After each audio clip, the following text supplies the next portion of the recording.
Сәлем, мен Айсара Нұржан, қазақы психолог-чакрологпын. 5 жылдан бері 5000 клиентпен жұмыс жасап, олардың миссиясын табуға көмектесіп, өмірден өз жолына түсуге себеп болып келем. Жалпы адамда 7 чакра болады. Чакра дегеніміз ол үндінің сөзі емес, ол кәдімгі ресми атауы, бірақ қазақша өріс. Адамда 7 энергетикалық өріс болады. Бір өріс оның қорқыныштарына жауап берсе, бір өріс оның жаңағы әйелдік, еркектік энергиясына жауап береді. Міне осылайша 7 өрістің біреуі болмаса, біреуі бүлінсе, адам толыққанды өмір сүре алмайды екен. Яғни кейде, мысалға, төменгі чакралар ашық болады да, жоғарғы чакралар жабық болады. Ондай кезде адам тек қана қу тірлік, ақша табу, күйбең, рутинаға кіріп кетеді, автопилот, басқа ештемені көрмейді, таңертең кетті, кешке келді, түсте түскі ас, кешке кешкі ас, басқа ештемеге оған айналуға уақыты жоқ. Қазір 21 ғасырда уақыт әсіресе тапшы. Кейбір адамдар болады, жоғары чакралары ашық, керісінше төменгі чакралары жабық. Ондай адамдар тек қана иллюзия, армандап, қиялдап, бірақ нақты іске келген кезде шорқақ болады. Бұның барлығы чакралардың дұрыс емес жасағанынан. Олар жалпы маған соңғы жылдары адамдар 4 түрлі проблемамен хабарласады. Мен жеке сеанстар қабылдаймын өзімнің кабинетімде. Біріншіден, кредит, қарыздан қалай құтыламыз дейді. Қазір елдің бәрі дерлік миллиондаған қарызда жүр. Кейбіреуінің қарызы 4 миллионнан басталса, кейбіреуінің тіпті 90 миллионға дейін жеткен. Бір адам 90 миллион қарызбен қалайша оның ұйқысы тыныш болады деп ойлайсыз? Еш қалай. Ол әрине стресске ұшырайды, әрине ода депрессия болады, ода әрине ұйқысыздық, ол әрине сотқы шықып, ештеме жасауға зауқы болмайды. Және қазір шығып жатқан игромания, әртүрлі осы ақшаға қатысты қиындықтардың барлығы одан сайын мына проблемаларды одан сайын бұрынғыдан да ушықтыруда. Екінші хабарласып жатқан мәселе ол отбасылық жағдайлар. Балам ішеді, күйеуім ұрады, тиран, әйелге барады, тоқал алғысы келеді, басқа да көптеген енді шеті жоқ олардың проблемалардың. Үшінші мәселе маған дуа, жын, тіл көз тиеді дейді.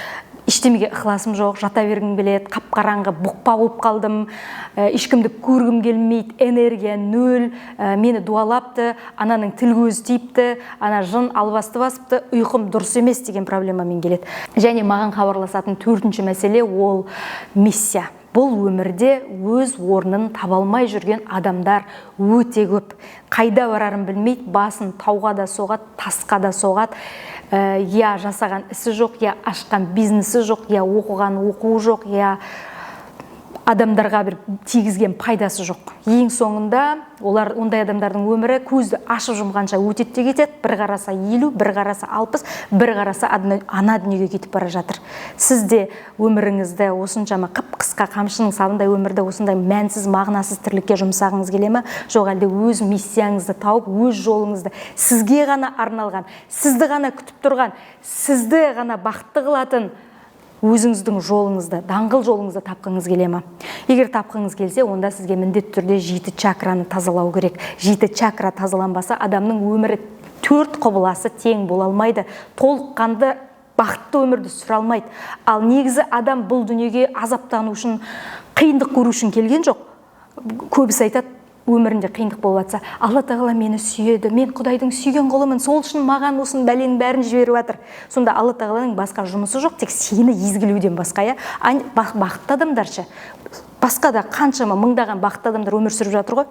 Сіз олардан неңіз кем, неңіз артық. Сіз не Құдайға сүйіктірексіз ба? Бұл да кішкене гордыня қалып келеді адамды, тәкаппарлыққа. Бұл просто жертва состояние. Өзінің проблемасын шешуге я күші жоқ, я ықыласы жоқ. Жұрттың бәрі мені аясын, сендер мені шығарыңдар деп. Спящая красавица. Жұрттың бәрі оны ояту керек екен, тірілту керек екен, құтқарып алу керек екен. Бірақ өкінішке қарай, спасение утопающих, дело самих утопающих деп айтпақшы, бізді өзімізді ғана өзіміз құтқарамыз, басқа ешкім бізмен шаруасы жоқ. Ешкімге керек емес, біз бір Құдайдан басқа, өзімізден басқа. Сондықтан да осы 7 чакраны тазалау керек. Егер ол тазаланбаса, жаңағыдай.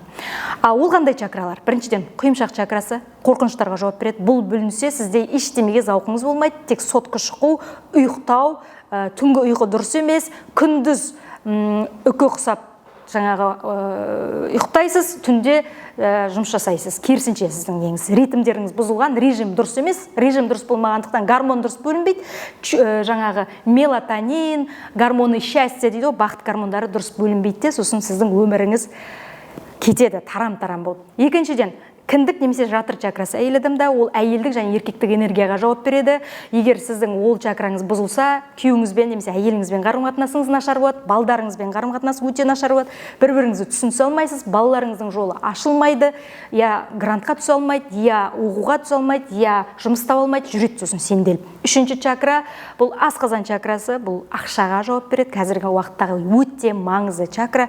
Бұл жабық болса, адамның ақша каналы тарылады, бітеледі бірте-бірте әлем ғалам одан бүкіл ақшаны аяйды, нәсібесі сондай азаяды, ең соңында жоқ болып кететін жағдайға жетеді ғой, ең соңында. Себебі кредиттен кредит, қарыздан қарыз, барлығы жан-жақтан талап жатыр, жетпей жатыр, анда тартса мында жетпейді, мында тартса анда жетпейді, ақша табу керек, не істеу керек, біреуді алдайсың, біреуді қинайсың, әйтеуір ең соңында бір мәнсіз, мағынасыз қу тірліктің соңына түсіп кетесің. Төртінші жүрек чакрасы, бұл жабық болса, адам сатқындық, айналасында бар нашар адамдар, нашар ситуациялар, әйелдерін күйеулер сатып жатыр, күйеулерін әйелдер сатып жатыр, әйтеуір ешкімге сенбейтін бір қалай болса солай мәнсіз, мағынасыз, баянсыз тірлік. Тамақ чакрасы жабылса, бұл біздің миссиямызға жауап береді. Адам өмір бойы өз миссиясын таппастан, қалай болса солай тек өмір әйтеуір баянсыз, және адамдармен қарым-қатынас жоқ, инстаграмға шыға алмайды, өзінің өнімін сата алмайды, статусқа сала алмайды, өзінің даусынан, өзінің түрінен ұялып жүреді. Алтыншы чакра, көз чакрасы, интуиция. Бұл чакра жабық болса, міне тіл, көз, дуа, жын, пері, албасты деген міне осы чакра жабық болса, сізге үйір болады. Ондай адамдар өте көп қазір. Адамдардың барлығының уақыты жоқ. Әлде уақыты тым көп па білмеймін. Әлде ерге ма, бір-бірін дуалаудан басқа шаруасы жоқ сияқты қазір. Тек отырып алып, тек бір-бірін дуалау. Өкінішке қарай, дуа жасаушыға да, жасалушыға, әсіресе жасаушыға өте зиян. Жеті ұрпағың күйдіреді біріншіден, екіншіден өзінің денсаулығын құртады. Дуалаушы адам бірте-бірте ол басында нәтижесін көріп, жек көретін адамы күйреп атқанын көріп, рахаттануы мүмкін, бірақ уақыт өте келе бәрібір оның энергетикасы сіздің өзіңізді жоймай қоймайды. Сондықтан ешқашан біреуге дуа жасамаңыз. Ал дуаланушылар, мына көз чакрасын тазалаңыз, сол кезде сіздің дуаңыз тазарады. Менің 3 келіншегім осы чакраны тазалап, көз чакрасын тазалап, дуадан тазарды, жын періден де арылуға болады. Ең соңғы чакра бізде ми чакрасы, бұл ластанса, сізде арманыңыз орындалмайды, немесе құр қиялмен ғана өмір сүресіз, іс-әрекет жоқ, ешқандай бизнес аша алмайсыз, ашсаңыз бәрі талқандалады, күнделікті күйбең тірлік, рутина, автопилот, армандауға уақытта, мүмкіндікте, ақшада жоқ. Егер осы чакраны ашатын болсаңыз, онда армандарыңыз оңай орындалатын болады. Енді бұл чакраларды қалай ашуға болады? Ол менің келесі сабағымда. Асықпай тыңдаңыз, бар болғаны сіздің 5 минут уақытыңызды аламыз.